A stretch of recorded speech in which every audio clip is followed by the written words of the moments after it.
मुंबईच्या मालवणीमधील हिंदू जन आक्रोश मोर्चा विरोधात गुन्हा दाखल झाला आहे। नितेश राणे यांनी मोर्चामध्ये त्यांचा सहभाग होता आणि याच मोर्चा विरोधामध्ये गुन्हा दाखल करण्यात आला आहे। सरकारी नियमांचं उल्लंघन केल्याप्रकरणी गुन्हा दाखल केल्याची माहिती आहे। तर आयोजक भगवान ठाकूर यांच्यावर गुन्हा दाखल केल्याची माहिती समोर येते।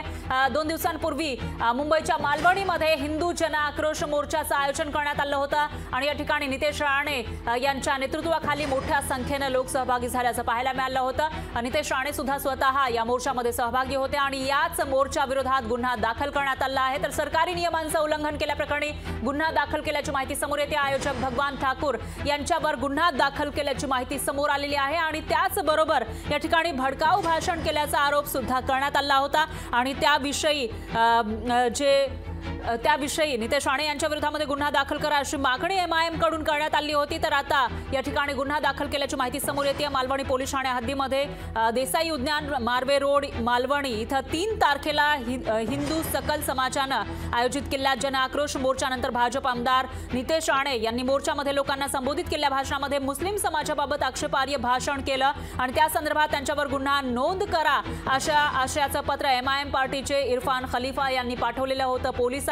आणि त्यानंतर आता मालवणीमध्ये जो काही हिंदू जन आक्रोश मोर्चा आयोजित करण्यात आला होता या मोर्चा विरोधात गुन्हा दाखल झाल्याची माहिती समोर येते। नियमांचं उल्लंघन केल्या प्रकरणामध्ये हा गुन्हा दाखल झाला आहे। तर आयोजक भगवान ठाकूर यांच्यावर गुन्हा दाखल करण्यात आला आहे आणि याविषयी अधिक माहितीसाठी आपले प्रतिनिधी स्वप्नील जाधव हे आपल्या सोबत जोडले गेले आहेत थेट।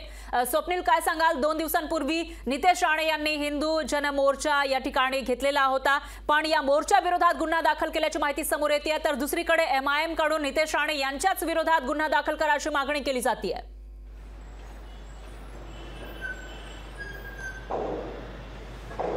निश्चितपणे या ठिकाणी आपण पाहतो नितेश राणे यांनी जो हिंदू जनाक्रोश मोर्चा आयोजित केला होता मालाड मालवणी या ठिकाणी, खरं तर या मोर्चाचं रूपांतर नंतर सभेत झालं। मोठ्या प्रमाणामध्ये या ठिकाणी नागरिक जमले होते, लोक जमले होते, मात्र या सभेमध्ये अनेक घोषणा देण्यात आल्या, हिंदूंविरुद्ध घोषणा होत्या, त्याचा सुद्धा समाचार या ठिकाणी नितेश राणे यांनी त्यांच्या एकूणच या सभेमध्ये या मोर्चा दरम्यान घेतला। लव जिहाद असेल असे अनेक विषय असतील, या विषयांवरती नितेश राणे यांनी भाष्य केलेले आणि यामुळे कुठेतरी त्यांचे या मोर्चाविरुद्ध खरं तर या मोर्चाचे आयोजक त्यांच्यावरती गुन्हा दाखल झालेला आहे। नितेश राणे यांच्यावरती याबद्दल गुन्हा दाखल झाला, त्यामुळे अनेक ठिकाणी नितेश राणे यांच्यावरती गुन्हा दाखल करण्यात यावा अशा प्रकारची मागणी सुद्धा होते। MIM ने सुद्धा तशीच मागणी केलेली दिसते का या मोर्चामुळे काही सरकारी नियमांचं सुद्धा उल्लंघन झाले असल्याची बाब समोर आली आणि तसा ठपका हा या मोर्चावर ठेवण्यात आलेला आहे। त्यामुळे भादवी कलम 188 नुसार महाराष्ट्र पोलिसांनी गुन्हा दाखल जो आहे तो आयोजकांवरती केलेला आहे। त्यामुळे आता नितेश राणे यावरती नक्की काय भाष्य करतात, त्यांची ही बाजू कशी मांडतात हे पाहणं महत्त्वाचं ठरणार आहे। मुंबईमध्ये महाराष्ट्रामध्ये